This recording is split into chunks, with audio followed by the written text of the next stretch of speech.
வணக்கம் friends, last minute Tamil channel உங்களை அன்போடு வரவேற்கிறது. நாம் இப்போ எங்கே இருக்கிறோம் அப்படின்னு பார்த்தீங்கன்னா, அவிநாசி காசி லிங்கேஸ்வரர் திருக்கோயில், அதாவது அவிநாசி லிங்கேஸ்வரர் திருக்கோயில். இந்த கோயிலுக்கு தான் நாம் இப்போ வந்திருக்கிறோம். இந்த கோயில் எங்கே இருக்குது அப்படின்னு பார்த்தீங்கன்னா, கோயம்புத்தூர்லேருந்து சேலம் போகும் வழியில் அவிநாசி அப்படிங்கிற ஒரு ஊரில் அமைஞ்சிருக்குது. இந்த கோயில் மிகவும் பிரசித்தி பெற்ற ஒரு கோயில். இந்த கோயில் மிகவும் ரொம்பவுமே ஃபேமஸான ஒரு கோயில். என்னென்னு பார்த்தீங்கன்னா, இந்த கோயிலுக்கு ஒரு இது இருக்குதுங்க. காசியில் பாதி அவிநாசி அப்படிங்குவாங்க. காசியில் போய் சாமி கும்பிட முடியாதவங்க இங்கே சாமி கும்பிட்டால அதோட முழு பலனுமே கிடைக்கிறதா அர்த்தம் அப்படின்னு சொல்லுவாங்க. இப்போ நாம் அந்த கோயிலுக்கு தான் போயிட்டுருக்குறோம். பாருங்கள், கிட்டத்தட்ட கோயில்கிட்டவே நெருங்கிட்டோம்.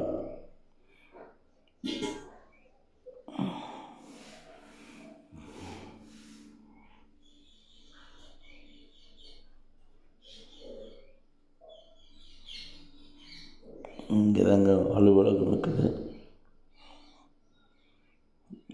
அதாவது லிங்கேஸ்வரர் கோயிலோட அலுவலகங்க. இது ஒரு அறநிலையத்துறையோட கண்ட்ரோலில் இருக்கிற கோயிலுங்க. இது அறநிலையத்துறை ஆஃபீஸு.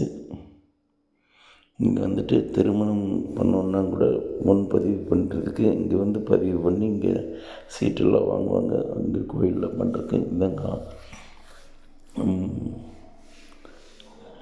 ஈஸ்வரன் கோயிலோட நுழைவு வாயிலுங்க. பாருங்கள், இங்கே தெப்பக்குளம் இருக்குதுங்க.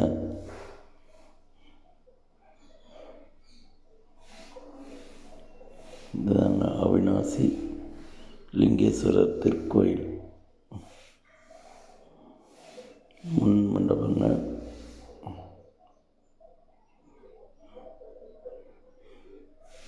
இதுக்கப்புறம் பார்த்தீங்கன்னா இந்த ஒரு கோயில் இருக்குதுங்க. நாம் கோயிலுக்குள்ளார போக முடியலைங்க. முடிஞ்ச வரைக்கும் கோயிலுக்கு முன்னாடியே நின்று தான் எடுத்தோம். அன்றைக்கி எனக்கு கோயிலுக்கு போகிறதுக்கு ஒரு வாய்ப்பு கிடைக்கல உள்ளுக்குள்ளே போகிறதுக்கு. இதுதான் நம்ம அவிநாசி லிங்கேஸ்வரர் கோயிலோட தெப்பக்குளம்ங்க.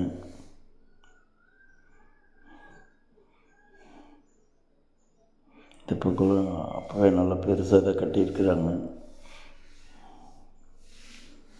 ஆனால் இந்த தண்ணி தான் கொஞ்சம் வர்றது தான் கொஞ்சம் சிரமம். எப்படி வரும் அப்படிங்கிறது தெரியல.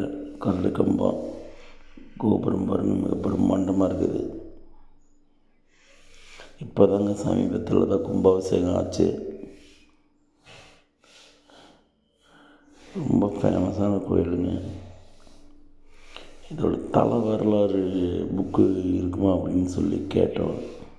அங்கே புக்கு இல்லை, நீ வந்தால் மறுபடியும் வாங்கிக்கோங்க அப்படின்னு சொன்னாங்க. அதனால் கோயில் பிரம்மாண்டமான கோயிலுன்னு பாருங்கள். ரொம்ப காலத்துக்கு முன்னையே கட்டின கோயில்.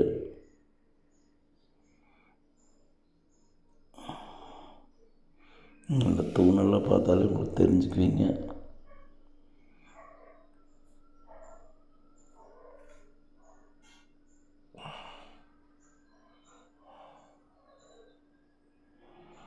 பாருங்கள், முன்னாடி நின்று தான் எடுக்க முடிஞ்சது. அன்றைக்கி என்னால் உள்ளே போக முடியாத அளவுக்கு ஒரு சூழ்நிலை, அதனால் போக முடியல.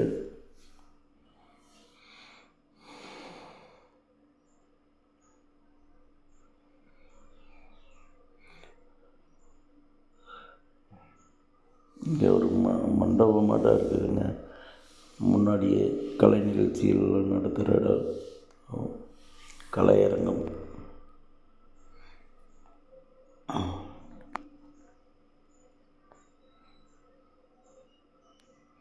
பாருங்கள், அப்படியே நம்ம இந்தலேருந்து அடுத்து அந்தல ஒரு கோயிலுக்கு தான், அந்த கோயிலுக்கு போக போகிறோம்.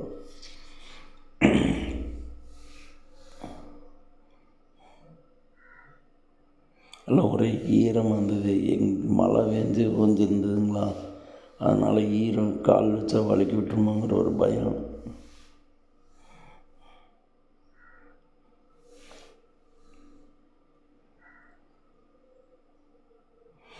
இனி நாம் ஒரிஜினல் சவுண்டோட பார்க்கலாங்க.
அது அந்த பக்கம் வழி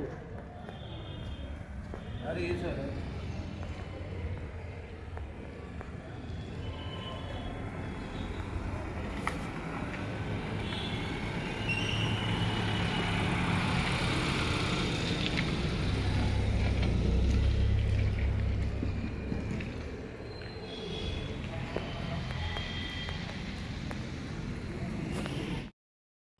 அவிநாசியில் ஈஸ்வரன் கோவிலுக்கு அருகில் உள்ள, அதாவது லிங்கேஸ்வரர் கோவிலுக்கு அருகில் உள்ள ஒரு பெருமாள் கோயிலுங்க. இது கரிவரதராஜ பெருமாள் கோயில். இந்த பெருமாள் கோயில் நாங்கள் சனிக்கிழமை போயிருந்தோம். அதனால் நல்ல கூட்டம், ஓரளவுக்கு கூட்டம் வந்துடுச்சு. காலையில் நேரத்துலேயும் நாங்கள் போயிட்டோம். நாங்கள் போகிறப்ப கூட்டம் கம்மியாக தான் இருந்தது. ஆனால் அதுக்கப்புறம் பார்த்திங்கன்னா வெகுவாக கூட்டம் அதிகமாக வந்துடுச்சு. பாருங்கள், இப்போ நாம் கரிவரதராஜ பெருமாள் கோயிலுக்குள்ளே தான் போகிற பாருங்கள். இதாங்க கரிவரதராஜ பெருமாள் கோயில். இப்போ நம்ம கரிவரதராஜ பெருமாள் கோயிலுக்குள்ளே கோயிலுக்கு போயிட்டு சனிக்கிழமைனால நல்ல கூட்டமாக பெருமாள் கோயிலுக்கு இந்த சனிக்கிழமை நல்ல கூட்டமாக இருக்குது. கோயில் சின்ன கோயிலாக இருந்தாலும் நல்லதாக இருக்குது. பார்க்குறதுக்கு முன்னாடி மெயின் ரோட்டு நிறைய இருக்குது. அதாவது அவிநாசி போகிற ரோட்டில் வந்தீங்கன்னா கோயம்புத்தூருக்கு சேலம் ரோட்டில் அவிநாசிக்கு இடையில பைபாஸ் ரோட்டு கட்டாயத்தில் உள்ள ஈஸ்வரன் கோயில் கருவி இருக்குங்க. உங்களுக்கு லாஸ்ட் பண்ணி சேனல் சப்ஸ்கிரைப் பண்ணி ஷேர் பண்ணி லைக் பண்ணி நன்றி.